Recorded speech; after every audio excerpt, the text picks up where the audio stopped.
Hello बच्चों, मैं लखन सैनी स्वागत करता हूं आप सबका ई कक्षा के ऑनलाइन प्लेटफॉर्म पर। बच्चों, हम पढ़ रहे हैं कक्षा 10 की गणित की पाठ्य पुस्तक का अध्याय 13 पृष्ठीय क्षेत्रफल और आयतन। आज भाग 18 में हम हल करेंगे हमारी पाठ्य पुस्तक की प्रश्नावली 13.5 की प्रश्न संख्या 1 से 2 तक। हमेशा की तरह आपको अपनी नोटबुक और पेन तैयार रखना है बच्चों। हर एक प्रश्न के हल को ध्यान से समझते हुए नोट करना है और बाद में बिना देखे एक बार फिर से हल करना है। देखिए, प्रश्न संख्या 1, व्यास 3 मिलीमीटर वाले तांबे के एक तार को 12 सेंटीमीटर लंबे और 10 सेंटीमीटर व्यास वाले एक बेलन पर इस प्रकार लपेटा जाता है कि वह बेलन के वक्र पृष्ठ को पूर्णतया ढक लेता है। तार की लंबाई और द्रव्यमान ज्ञात कीजिए, यह मानते हुए कि तांबे का घनत्व 8.88 ग्राम प्रति सेंटीमीटर क्यूब है। प्रश्न संख्या 1 में देखिए क्या कहा गया है। हमारे पास एक तार है इस प्रकार का, इसका जो व्यास है बच्चों वो है 3 मिलीमीटर। कितना है? 3 मिलीमीटर।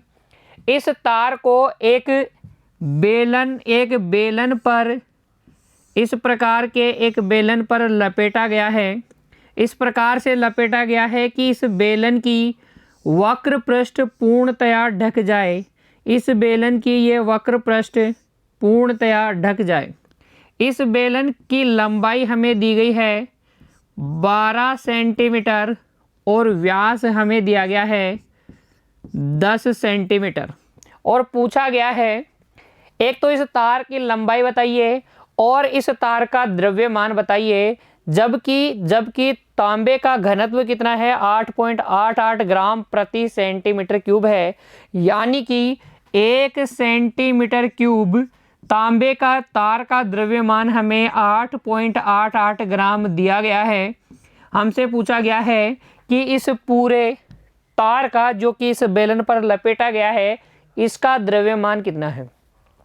दोनों प्रश्नों का जवाब देंगे बच्चों। देखिए कैसे, आइडिया समझिए। पहले मुझे ये बताइए कि जब मैं एक बार इस तार को इस बेलन के ऊपर लपेटूंगा तो इस तार की एक बार लपेटने में कितनी लंबाई प्रयुक्त होगी। देखिए, एक बार लपेटने में जितनी इस बेलन के आधार की परिधि है उतनी लंबाई प्रयुक्त होगी 2 पाई आर। आर क्या है बच्चों? बेलन के आधार की त्रिज्या है और ये परिधि है 2 पाई आर। तो एक बार तार लपेटने में प्रयुक्त तार की लंबाई है 2 पाई आर। हमें ये पता चल जाए कि इस तार को हमने कितनी बार लपेटा है ताकि वक्र पृष्ठ, इस बेलन का वक्र पृष्ठ पूर्णतया ढक जाए, तो हम इस तार की कुल लंबाई बता सकते हैं। देखिए, अगर हमने मान लो कि n बार लपेटा है, कितनी बार लपेटा है? n बार। तो हम n को 2 पाई आर से गुणा कर देंगे। n लपेटों में तार की कुल लंबाई आ जाएगी n गुणा 2 पाई आर। अब हमें ज्ञात करना होगा कि ये n कैसे ज्ञात करें, लपेटों की संख्या कैसे ज्ञात करें। तो देखिए समझिएगा, एक बार लपेटने में कितनी ऊंचाई ढक जाती है? बेलन की कितनी ऊंचाई ढक जाएगी? इस तार के व्यास के बराबर। तार के व्यास के बराबर ऊंचाई एक बार लपेटने में ढक जाती है। हमें कितनी ऊंचाई ढकनी है? हमें बच्चों ढकनी है 12 सेंटीमीटर। तो 12 सेंटीमीटर में कितनी लपेटें आएंगी? हम भाग लगा देंगे तार के व्यास का 12 में, तो ये लपेटों की संख्या आ जाएगी। देखो, ऐसी कितनी बार लपेटना पड़ेगा? हमें 12 सेंटीमीटर पूरा ढकना है। पूरा वक्र पृष्ठ ढकने का मतलब है कि ये तार का व्यास जो है 12 सेंटीमीटर को ढक लेना चाहिए। ये तार 12 सेंटीमीटर को ढक लेना चाहिए, तभी हम मानेंगे ना कि पूर्णतया ढक लिया गया है इस बेलन की वक्र पृष्ठ को। तो लपेटों की संख्या के लिए हम क्या करेंगे? इस बेलन की लंबाई में तार के व्यास का भाग लगा देंगे। हमारे पास आ जाएगी लपेटों की संख्या। लपेटों की संख्या आते ही हम तार की लंबाई ज्ञात कर लेंगे। जैसे ही आपके पास तार की लंबाई आ जाएगी, आप तार का आयतन ज्ञात करेंगे। आयतन क्यों ज्ञात करेंगे? क्योंकि देखिए बच्चों, हमें पता है 1 सेंटीमीटर क्यूब का द्रव्यमान।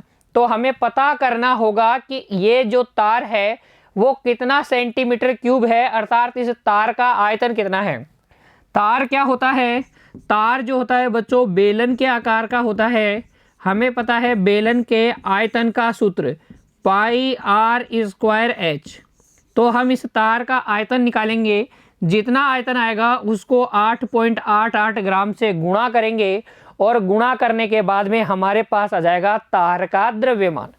दोनों सवालों का जवाब आ गया, तार की कुल लंबाई आ गई, तार का द्रव्यमान आ गया। आइडिया समझ में आया किस तरीके से हल करना है। चलिए बच्चों, अब मैं आपको लिख के बताता हूं कि अपनी नोटबुक में आपको किस प्रकार से अपने उत्तर को लिखना है। देखिए, सबसे पहले आप बना लीजिए ये बेलन, ये एक बेलन बना दीजिए इस प्रकार से। इसकी ऊंचाई कितनी है, इसकी ऊंचाई या लंबाई हमें दी गई है 12 सेंटीमीटर। इसका व्यास हमें दिया गया है 10 सेंटीमीटर। इसे हमें ढकना है तांबे के तार को लपेटते हुए। इसके वक्र पृष्ठ को हमें इस तांबे के तार जिसका व्यास 3 मिलीमीटर है को लपेटकर इसके वक्र पृष्ठ को पूर्णतया ढकना है। इस बेलन की वक्र पृष्ठ को पूर्णतया ढकना है। आकृति बना देंगे और हल में लिखेंगे। देखिए, जो जानकारी हमें प्रश्न में दी गई है वो सबसे पहले लिखेंगे तांबे के तार का व्यास 2 गुणा त्रिज्या बराबर है 3 मिलीमीटर। कितना है, 3 मिलीमीटर, या यूं कहिए 3/10 सेंटीमीटर। मिलीमीटर को सेंटीमीटर में बदलने के लिए हम किसका भाग लगा देते हैं, 10 का भाग लगा देते हैं। यहाँ से फिर आप लिख सकते हैं तांबे के तार की त्रिज्या, तांबे के तार की त्रिज्या, तांबे के तार की त्रिज्या आर हो जाएगी। 2 का भाग लगा दीजिए 3/10 में, 2 का भाग लगा दीजिए, ये हो जाएगा 3/20 सेंटीमीटर। तांबे के तार की त्रिज्या आर कितनी आ जाएगी, 3/20 सेंटीमीटर। बेलन की लंबाई या यूं कहिए बेलन की ऊंचाई, बेलन की ऊंचाई h हमें दी गई है 12 सेंटीमीटर तथा बेलन का व्यास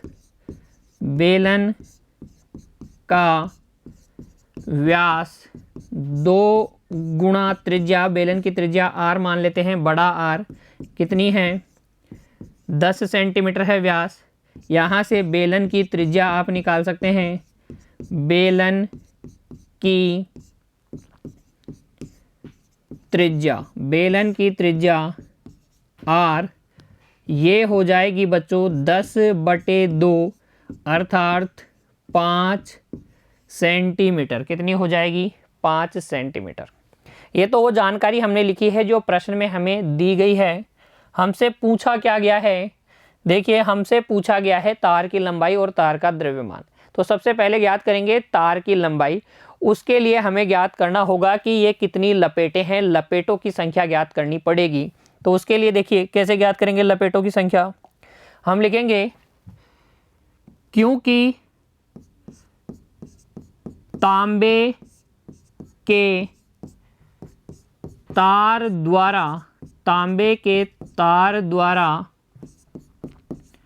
बेलन की वक्र पृष्ठ को पूर्णतया ढक लिया गया है। अतः देखिए जो बेलन की ऊंचाई होगी, बेलन की ऊंचाई जो होगी वो किसके बराबर होगी, वो बराबर होगी तार का व्यास गुणा लपेटों की संख्या, लपेटों की संख्या। अगर आप तार के व्यास को लपेटों की संख्या से गुणा कर देंगे, ये तार के व्यास को लपेटों की संख्या से गुणा कर देंगे तो ये बेलन की ऊंचाई आपको मिल जाएगी। देखिए बेलन की ऊंचाई है 12 सेंटीमीटर, तार का जो व्यास है वो है 3/10 सेंटीमीटर और लपेटों की संख्या हमें पता नहीं है तो इसे ऐसे ही रहने देते हैं, लपेटों की संख्या। यहाँ से हम लपेटों की संख्या ज्ञात कर सकते हैं बच्चों। देखो लपेटों की संख्या यहाँ से हो जाएगी, ये बटे वाला 10 तो 12 से गुणा हो जाएगा, ये बटे वाला 10 इधर पक्षांतरित करोगे तो 12 से गुणा हो जाएगा और ये ऊपर जो 3 लिखा है गुणा वाला 3, लपेटों की संख्या से जो 3 गुणा हो रहा है उसको पक्षांतरित करोगे तो बटे में चला जाएगा। 3 से 12 को काटोगे 4 बार और 4 को 10 से गुणा कर देंगे, कितना आ जाएगा 40। यानी कि 40 लपेटों में बेलन की वक्र पृष्ठ को तार पूर्णतया ढक लेगा। लिख देंगे अतः 40 लपेटों में तांबे के तार द्वारा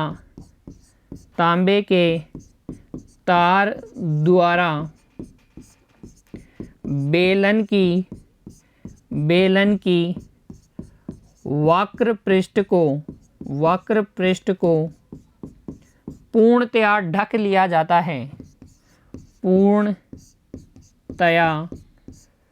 ढक दिया जाता है, पूर्णतया ढक दिया जाता है। ठीक है, फिर देखिए आगे, क्योंकि बच्चों हमें पता है एक लपेट में प्रयुक्त तांबे के तार की लंबाई। लिखेंगे क्योंकि एक लपेट में प्रयुक्त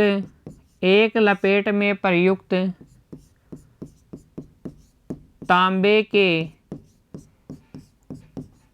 तार की लंबाई, एक लपेट में प्रयुक्त तांबे की तार की लंबाई क्या होगी? बेलन के आधार की परिधि के बराबर, बेलन के आधार की परिधि के बराबर। और बेलन का आधार कैसा होता है? वृत्त के आकार का होता है। वृत्त की परिधि क्या होती है बच्चों? 2 पाई आर। देखिए ये 2 गुणा पाई का मान 22/7। त्रिज्या कितनी है? त्रिज्या है 5। त्रिज्या कितनी है? 5। गुणा कर लीजिए, 5 दूनी 10, 10 गुणा 3.14 लिख दूं क्या? 10 को 3.14 से गुणा करोगे तो 31.4 सेंटीमीटर आएगा। एक लपेट में कितना तार प्रयुक्त होता है? तांबे की तार की लंबाई जो प्रयुक्त होती है वो है 31.4 सेंटीमीटर। ऐसे कितनी लपेटें लगाई गई हैं? 40 लपेटें लगाई गई है। तो तांबे के तार की कुल लंबाई हो जाएगी, हम 40 से गुणा कर लेंगे 31.4 को, तो लिखेंगे देखिए अतः 40 लपेटों में प्रयुक्त तांबे की तार की लंबाई, तांबे के तार की लंबाई, 40 लपेटों में प्रयुक्त तांबे के तार की लंबाई हो जाएगी 40 गुणा 31.4, ये 0 4 चौक 16 की 6 हासिल 1 4 एकम 4 और 1 5 4 तिया 12, एक अंक छोड़ के दशमलव लगा देंगे तो 1256 सेंटीमीटर लगभग कितनी होगी तांबे के तार की लंबाई? जो हमसे पूछा गया था 1256.0 सेंटीमीटर, या बच्चों आप लिख सकते हैं 12.56 मीटर। कितनी? 12.56 मीटर। ये है उस तार की लंबाई जो कि बेलन की वक्र पृष्ठ को पूर्णतया ढक लेने में काम में लिया गया है। 12.56 मीटर कह दीजिए, या लगभग 1256.0 सेंटीमीटर कह दीजिए। अभी हमने एक प्रश्न का जवाब दिया है, तार की लंबाई हमने ज्ञात की है। अभी तार का द्रव्यमान हमें और ज्ञात करना है बच्चों। तो उसके लिए हमें ज्ञात करना होगा इस तार का आयतन। देखिए लिखेंगे, क्योंकि बेलन का आयतन होता है पाई आर स्क्वायर एच, अतः तार जो कि किसके आकार का होता है, बेलन के ही आकार का होता है, तार का आयतन, यहाँ से तार का आयतन हो जाएगा, पाई का मान 3.14 ले लीजिए, आर स्क्वायर, त्रिज्या कितनी है, तार की त्रिज्या है बच्चों 3/20, तो आर स्क्वायर की जगह 3/20 गुणा 3/20 गुणा ऊंचाई, तार की जो लंबाई या ऊंचाई है बच्चों कितनी है, 1256 सेंटीमीटर। कितनी है, 1256 सेंटीमीटर। देखिए 2 से इस 20 को काटेंगे 10 बार कट जाएगा, इसको काटेंगे तो 2 छिके 12, 2 दूनी 4, 2 8 16, इसको 2 से काटेंगे तो 10 बार कट जाएगा। ये 2 से काटो, देखो बच्चों 2 तिया 6, 2 एकम 2, 2 चौक 8, ये हमारे पास आ जाएगा 3.14 गुणा 9 गुणा 314 बटे कितना 100। देखिए 3.14 को गुणा कीजिए 9 से, 9 चौक 36 की 6 हासिल 3, 9 एकम 9 और 3 12, 9 और 3 12 हासिल 1, 9 दूनी 9 तिया 27 और 1 28, 27 और 1 कितना 28, 2 अंक छोड़ के दशमलव लगा देंगे तो 28.26 आएगा। 3.14 को हमने 9 से गुणा किया, कितना आ गया 28.26। इसको गुणा करना है हमें किससे, 314 से, तो इसको 314 से और गुणा कर लीजिए।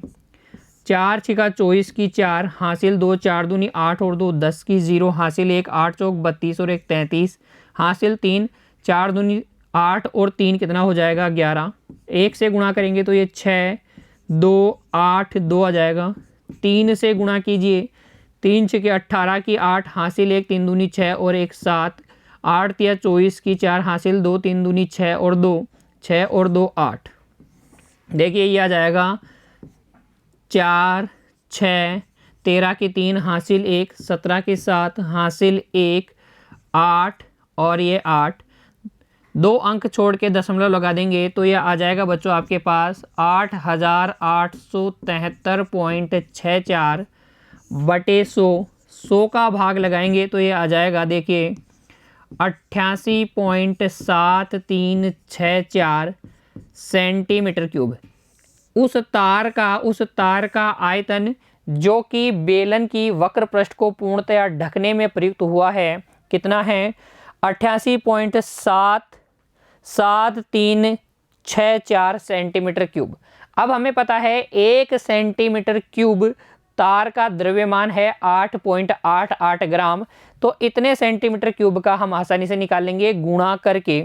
ये सारी कैलकुलेशन बच्चों आपको कहाँ करनी है, रफ नोटबुक में करनी है। देखिए ये गुणा करने वाले काम आप सावधानी पूर्वक रफ नोटबुक में करेंगे, फेयर कॉपी में आपको अपनी कार्य पुस्तिका में से नहीं दिखाने की ज़रूरत। आगे देखिए, इसके आगे जब आप आयतन ज्ञात कर लेंगे तो देखिए लिखेंगे, क्योंकि 1 सेंटीमीटर क्यूब तांबे के तार का द्रव्यमान, 1 सेंटीमीटर क्यूब तांबे के तार का द्रव्यमान हमारे पास है 8.88 ग्राम। इसलिए देखिए बच्चों 88.7364 सेंटीमीटर क्यूब तांबे के तार का द्रव्यमान आप गुणा कर लेंगे 88.7364 को 8.88 से। देखिए गुणा कीजिए, 88.7364 को गुणा कर लीजिए 8.88 से, तो देखिए कितना आएगा। 8 चौक 32 की 2 हासिल 3, 8 छक्के 48 और 3 51 की 1 हासिल 5, 8 तिया 24, 8 तिया 24 और 5 हो जाएगा 24 और 5 हो जाएगा 29 हासिल 2, 8 7 56 और 2 58 हासिल 5, 8 अंटे 64, 64 और 5 69 हासिल 6, 8 अंटे 64 और 6 ये हो जाएगा 70। फिर से 8 से गुणा करेंगे तो 2 1 9 8 9 0 7 आएगा, और फिर से 8 से गुणा करेंगे तो 2 1 9 8 9 0 7 आएगा।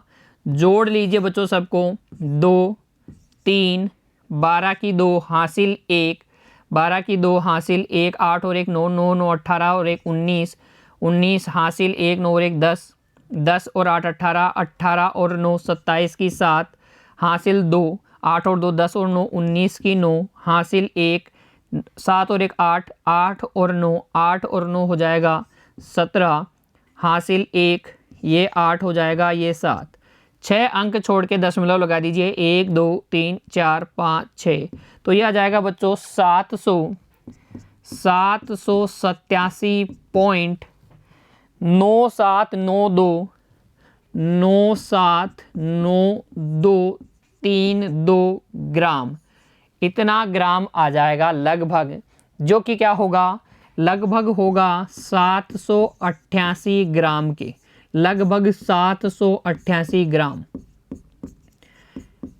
तांबे के उस तार का जो द्रव्यमान होगा 788 ग्राम होगा बच्चों। कैलकुलेशन वाला पार्ट रफ नोटबुक में ही आपको दिखाना है। देखिए इस तरीके से आप प्रश्न संख्या 1 में पूछे गए दोनों सवालों का जवाब दे सकते हैं। तार की लंबाई भी ज्ञात कर सकते हैं और तार का द्रव्यमान भी ज्ञात कर सकते हैं। नोट कीजिए, हर एक बात को ध्यान से समझते हुए बच्चों नोट कर लीजिए। इस प्रकार से आपको अपनी नोटबुक में अपने उत्तर को दिखाना है, ऐसा रिप्रेजेंटेशन आपको रखना है। नोट कर लीजिए इसे और फिर बढ़ जाइए अगले प्रश्न की ओर। देखिए अगला प्रश्न संख्या 2, एक समकोण त्रिभुज जिसकी भुजाएं 3 सेंटीमीटर और 4 सेंटीमीटर है, कर्ण के अतिरिक्त भुजाएं दी गई है बच्चों। ये कर्ण के अतिरिक्त भुजाएं हैं समकोण त्रिभुज में 3 सेंटीमीटर और 4 सेंटीमीटर को उसके कर्ण के परितः घुमाया जाता है। कर्ण को स्थिर रखकर आपको समकोण त्रिभुज को घुमाना है। इस प्रकार प्राप्त द्विशंकु जब आप घुमाएंगे तो आपको एक डबल कोण द्विशंकु प्राप्त होगा। इस डबल कोण के आयतन और पृष्ठीय क्षेत्रफल ज्ञात कीजिए। हमसे पूछा गया है द्विशंकु का आयतन और पृष्ठीय क्षेत्रफल क्या होगा। कहा गया है पाई का मान जो भी उपयुक्त लगे प्रयोग कीजिए। पाई का मान जो भी आपको उपयुक्त लगता है आप प्रयुक्त कर सकते हैं। 3.14 प्रयुक्त कर सकते हैं या 22/7 प्रयुक्त कर सकते हैं। देखिए क्या पूछा गया है, पहले इस बात को समझते हैं। देखिए आपके पास है एक समकोण त्रिभुज, इस प्रकार से इस प्रकार का एक समकोण त्रिभुज आपके पास है, जिसमें कर्ण के अतिरिक्त जो 2 भुजाएं हैं, अन्य 2 भुजाएं वो आपके पास हैं। ये समकोण है ए बी सी, एक समकोण त्रिभुज है। एक समकोण त्रिभुज आप अपने माइंड में बनाएंगे, कर्ण को स्थिर रखेंगे, समकोण त्रिभुज को कर्ण के परितः चारों ओर घुमाएंगे। जब आप इसको BC को स्थिर रख के इसको इस प्रकार से घुमाएंगे बच्चों, तो आपको एक द्विशंकु मिलेगा। देखिए जब आप इसको घुमाएंगे तो आपको इस प्रकार का एक द्विशंकु मिलेगा। एक तो ये ABD दिख गया आपको, ABD शंकु, और एक मिलेगा ACD। तो ये 2 शंकु मिलेंगे। इन 2 शंकुओं के से ये जो ठोस बनेगा बच्चों, इसे हम कहेंगे द्विशंकु। इस प्रकार का एक द्विशंकु आपको मिलेगा। इसका पृष्ठीय क्षेत्रफल और आयतन आपको ज्ञात करना है। देखिए आयतन कैसे ज्ञात करेंगे, हम इस शंकु ABD के आयतन में जोड़ देंगे ACD का आयतन, तो इस द्विशंकु का आयतन आ जाएगा। और इसका पृष्ठीय क्षेत्रफल कैसे ज्ञात करोगे? हम इस शंकु ABD की वक्र पृष्ठ में, देखिए द्विशंकु का पृष्ठीय क्षेत्रफल, इस शंकु ABD की वक्र पृष्ठ के क्षेत्रफल में हमें जोड़ना होगा ACD की वक्र पृष्ठ का क्षेत्रफल। तो इन दोनों शंकुओं की वक्र पृष्ठ का क्षेत्रफल जब हम जोड़ लेंगे तो हमारे पास आ जाएगा इस द्विशंकु का पृष्ठीय क्षेत्रफल। आइडिया समझ में आया कि किस प्रकार से करना है? तो देखिए आयतन ज्ञात करने के लिए हमारे पास होनी चाहिए इन दोनों शंकुओं की ऊंचाई। ध्यान दीजिएगा, मैं शंकु ABD की बात कर रहा हूं। इस ABD का व्यास ये AD होगा क्या? इस ABD का व्यास AD होगा और ACD का व्यास भी AD ही होगा। इस बिंदु को हम कह देते हैं O। तो AO या DO क्या है? इन दोनों शंकुओं की त्रिज्याएं हैं। दोनों शंकुओं की त्रिज्याएं तो बराबर ही हैं। ऊंचाई देखिए, इस इधर वाले शंकु की ऊंचाई ये BO है, ABD की ऊंचाई BO है। शंकु ABD पर विचार कीजिए, इसकी ऊंचाई क्या है? BO है। जबकि अगर हम विचार करें किस पे? शंकु ACD पे, ACD पर विचार करें तो इसकी ऊंचाई है ये OC। ठीक है, ये बातें क्लियर हो रही है आपको?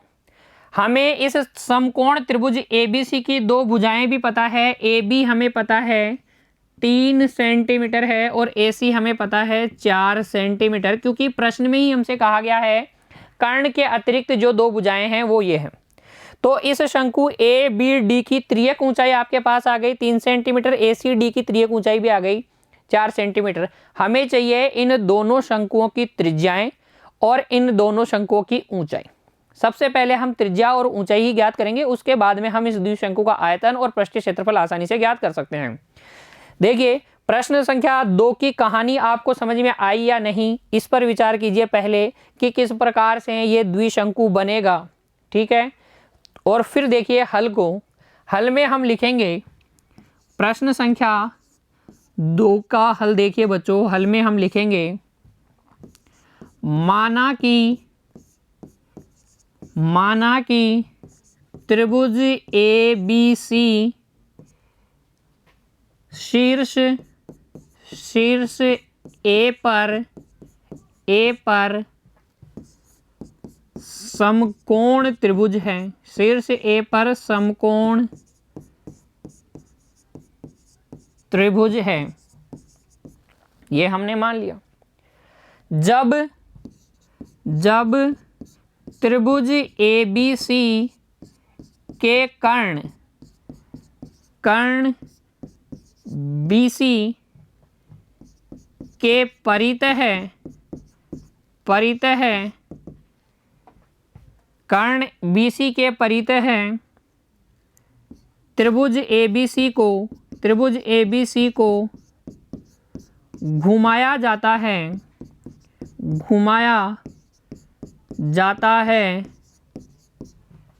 तो हमें एक द्विशंकु ABCD प्राप्त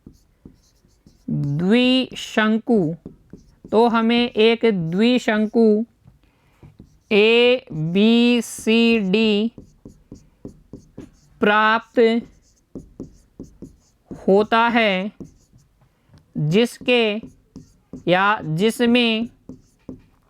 जिसमें दो शंकु ABD व ACD हैं, जिसमें दो शंकु ABD व ACD हैं।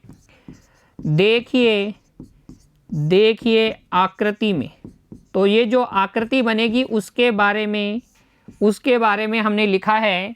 माना ABC शीर्ष A पर एक समकोण त्रिभुज है, जब ABC के कर्ण BC के परित त्रिभुज ABC को घुमाया जाता है तो हमें एक द्विशंकु ABCD प्राप्त होता है, जिसमें दो शंकु ABD और ACD हैं। ठीक है, ये बात आपको समझ में आई? चलिए फिर आगे समझिए, क्योंकि ये त्रिभुज एक क्या है? समकोण त्रिभुज है। लिखेंगे क्योंकि त्रिभुज ABC एक समकोण त्रिभुज है, समकोण त्रिभुज है, अतः पाइथागोरस, पाइथागोरस प्रमेय से, पाइथागोरस प्रमेय से समकोण के सामने वाली भुजा BC का स्क्वायर बराबर होगा AB square plus AC square के। यहाँ से BC स्क्वायर बराबर आपको मिल जाएगा 3 का स्क्वायर प्लस 4 का स्क्वायर, क्योंकि बच्चों AB तो बराबर है 3 सेंटीमीटर तथा AC बराबर है 4 सेंटीमीटर। तो यहाँ से BC स्क्वायर बराबर आ गया 9 प्लस 16 और BC बराबर आ जाएगा √25, यानी BC बराबर आपके पास आएगा 5 सेंटीमीटर। BC कितना आएगा? 5 सेंटीमीटर। ये आपने सबसे पहले BC ज्ञात की, कितनी आई? 5 सेंटीमीटर। फिर देखिए आगे, यदि शंकु ABD तथा शंकु ACD की ऊंचाइयां, अगर इन दोनों शंकुओं की ऊंचाइयां क्रमशः H1 यानी कि BO तथा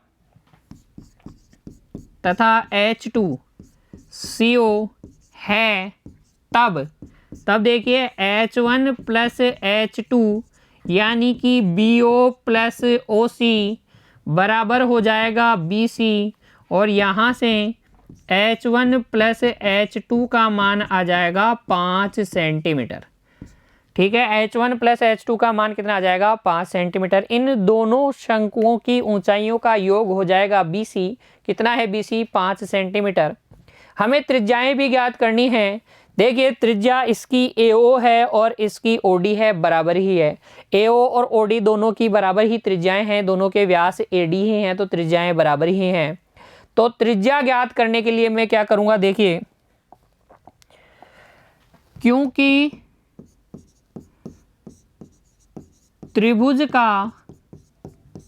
का क्षेत्रफल, किसी भी त्रिभुज का क्षेत्रफल होता है 1/2 गुणा आधार गुणा ऊंचाई। किसी भी त्रिभुज का क्षेत्रफल क्या होता है?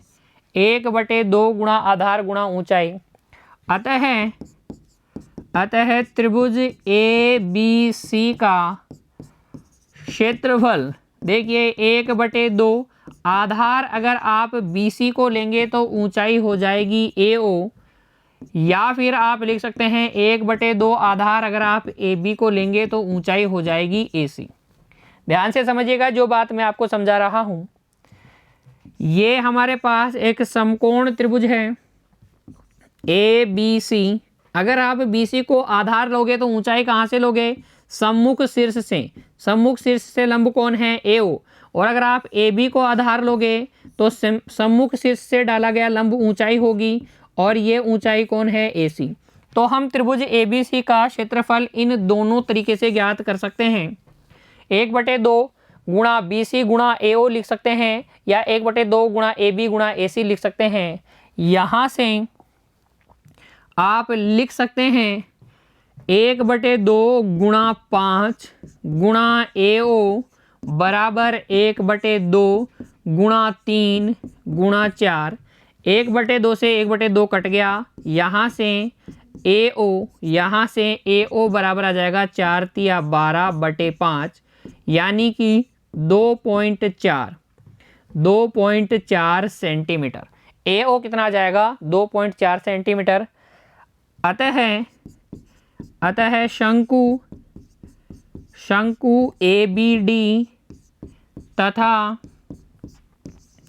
शंकु ACD की त्रिज्या, दोनों की त्रिज्या R बराबर होगी 2.4 सेंटीमीटर। अब इन दोनों शंकुओं की ऊंचाइयों का योगफल आपके पास है। आपके पास है दोनों शंकुओं की तिर्यक ऊंचाई और आपके पास है दोनों शंकुओं की त्रिज्या। आप ज्ञात कर सकते हैं इसका आयतन और पृष्ठीय क्षेत्रफल। एक एक करके दोनों ज्ञात करके दिखाता हूं बच्चों। देखिए, इसके आगे त्रिज्या जब आपके पास आ गई, आप लिखेंगे, अब सबसे पहले हम ज्ञात करते हैं द्विशंकु। जो हमारे पास द्विशंकु है उसका आयतन, द्विशंकु का आयतन पहले ही मैंने बताया है कैसे ज्ञात करेंगे। जो दोनों शंकु हैं उनका आयतन जोड़ लेंगे। तो शंकु ए बी डी का आयतन प्लस शंकु ए सी डी का आयतन, दोनों शंकुओं के आयतनों को हम जोड़ लेते हैं। शंकु का आयतन होता है 1/3 पाई आर स्क्वायर एच। इसकी ऊंचाई है h1 और इसकी ऊंचाई है h2। तो ये पाई आर स्क्वायर h2, दोनों की त्रिज्याएं तो बराबर ही हैं, तो आर स्क्वायर। ठीक है, 1/3 आर स्क्वायर कॉमन ले लिया, अंदर बच गया h1 प्लस h2। मान रख दीजिए, ये हो गया 1/3, पाई का मान 3.14 ले लेता हूं। आर स्क्वायर त्रिज्या कितनी है 2.4, तो 2.4 का स्क्वायर गुणा h1 प्लस h2 कितना है बच्चों, h1 प्लस h2 है 5। ठीक है, 3.14 को 5 से गुणा कर लीजिए, 5 चौक 20 हासिल 2, 5 एकम 5 और 2 7 और 3 पंजे 15 गुणा 2.4 गुणा 2.4 बटे 3। ये 3 से ये 2.4 कट जाएगा, 0.8 बार हमारे पास आ जाएगा बच्चों 15.7 गुणा 2.4 गुणा 0.8। कितना आ जाएगा 0.8। सबको गुणा कर लेंगे, सबको गुणा कर लीजिए बच्चों। देखिए, पहले 15.7 को गुणा कीजिए 2.4 से, तो 2.4 से गुणा करेंगे, 4 सत्ते 28 की 8 हासिल 2, 4 पंजे 20 और 2 22 की 2 हासिल 2, 4 एकम 4 और 2 6, 2 से गुणा कीजिए, 2 सत्ते 14, 2 पंजे 10 और 1 11 की 1 हासिल 1, 2 एकम 2 और 1 3, जोड़ लीजिए 8 6 7 3, यह आ जाएगा 37.68। इसको गुणा कर लीजिए 0.8 से, तो 8 अंटे 64 की 4 हासिल 6, 8 6 48 और 6 54 की 4 हासिल 5, 8 7 56 और 5 61 की 1, 61 की 1 हासिल 6, 8 8 या 24 और 6 30, 3 अंक छोड़ के दशमलव लगा दीजिए। ये आ जाएगा आपके पास 30.144 सेंटीमीटर क्यूब। कितना आ जाएगा 30.144 सेंटीमीटर क्यूब द्विशंकु का आयतन। अभी हमें ज्ञात करना है इसका पृष्ठीय क्षेत्रफल भी। पृष्ठीय क्षेत्रफल कैसे ज्ञात करेंगे, इस द्विशंकु का पृष्ठीय क्षेत्रफल ज्ञात करने के लिए हमें दोनों शंकुओं की वक्र पृष्ठों के क्षेत्रफल को जोड़ना होगा। तो अब देखिए आगे, इसके आगे आयतन आपने ज्ञात कर लिया 30.144 आ गया। उसके बाद में दूसरा द्विशंकु का पृष्ठीय क्षेत्रफल, द्विशंकु का पृष्ठीय क्षेत्रफल, इस द्विशंकु का पृष्ठीय क्षेत्रफल हो जाएगा शंकु ए बी डी का वक्र पृष्ठीय क्षेत्रफल, शंकु ए बी डी का वक्र पृष्ठीय क्षेत्रफल प्लस शंकु ए सी डी का वक्र पृष्ठीय क्षेत्रफल। तो द्विशंकु का पृष्ठीय क्षेत्रफल ज्ञात करने के लिए हम दोनों शंकुओं के वक्र पृष्ठों के क्षेत्रफल को जोड़ लेंगे। किसी भी शंकु की वक्र पृष्ठ का क्षेत्रफल क्या होता है, पाई आर एल। पहले वाले शंकु की तिर्यक ऊंचाई में मान लेता हूं L1 है, दूसरे वाले की पाई आर L2, दूसरे वाले शंकु की तिर्यक ऊंचाई है L2। पाई आर उभयनिष्ठ ले लीजिए, अंदर बच जाएगा L1 प्लस L2। देखिए पाई का मान 22/7, आर है 2.4, L1 है 3, L2 है 4। पहले शंकु की जो तिर्यक ऊंचाई है वो है ए बी यानी कि 3 सेंटीमीटर, दूसरे वाले की कितनी है ए सी, वो है 4 सेंटीमीटर। 7 से ये 7 कट जाएगा, 3 + 4 7 होगा, 7 से 7 कट जाएगा, हमारे पास आ जाएगा 22 गुणा 2.4। देखिए 24 दूनी 48, 24 दूनी 48 हासिल 4, 24 दूनी 48 और 4 हो जाएगा 52। एक अंक छोड़ के दशमलव लगा देंगे तो 52.8 सेंटीमीटर स्क्वायर, ये आ जाएगा द्विशंकु का पृष्ठीय क्षेत्रफल 52.8 सेंटीमीटर स्क्वायर। इस प्रकार से बच्चों आप हल करेंगे प्रश्न संख्या 2 को। नोट कीजिए बच्चों प्रश्न संख्या 2 के हल को। आप इस प्रकार से पहले द्विशंकु बनाएंगे, उसके बारे में जानकारी लिखेंगे, फिर आप इस द्विशंकु की में जो दोनों शंकु है उनकी ऊंचाइयों का योगफल ज्ञात करेंगे। बीसी ज्ञात करेंगे, 5 सेंटीमीटर आएगा, अर्थात ऊंचाइयों का योगफल 5 सेंटीमीटर आएगा। फिर आप ज्ञात कर लेंगे द्विशंकु में जो शंकु है उनकी त्रिज्या कैसे ज्ञात करोगे। त्रिभुज एबीसी का क्षेत्रफल आप निकालोगे दो तरीके से, एक बार बीसी को आधार लेकर, एक बार एबी को आधार लेकर। 1/2 गुणा आधार गुणा ऊंचाई, वहां से आपको एओ यानी कि दोनों शंकुओं की त्रिज्या 2.4 सेंटीमीटर मिल जाएगी, त्रिज्या आ जाएगी और ऊंचाइयों का योगफल आ जाएगा। तो आप आयतन ज्ञात कर सकते हैं द्विशंकु का और वक्र पृष्ठीय क्षेत्रफल भी ज्ञात कर सकते हैं। आयतन आएगा 30.144 सेंटीमीटर क्यूब और पृष्ठीय क्षेत्रफल या वक्र पृष्ठीय क्षेत्रफल, क्योंकि द्विशंकु में दोनों जो पृष्ठ है वक्र पृष्ठ ही हैं, इसीलिए मैं वक्र पृष्ठीय क्षेत्रफल कह रहा हूं। द्विशंकु का पृष्ठीय क्षेत्रफल या द्विशंकु का वक्र पृष्ठीय क्षेत्रफल एक ही बात है, कितना आएगा 52.8 सेंटीमीटर स्क्वायर आएगा। बच्चों क्लियर हो गए, दोनों प्रश्नों के जवाब आपको आ गए। प्रश्नावली 13.5 की प्रश्न संख्या 1 और 2 के हलों में अब आपको कोई दिक्कत नहीं होनी चाहिए। बच्चों आज की कक्षा में इतना ही, मिलते हैं बच्चों अगली कक्षा में कुछ और प्रश्नों के साथ। तब तक आप पढ़ते रहिए बच्चों, खुश रहिए, धन्यवाद।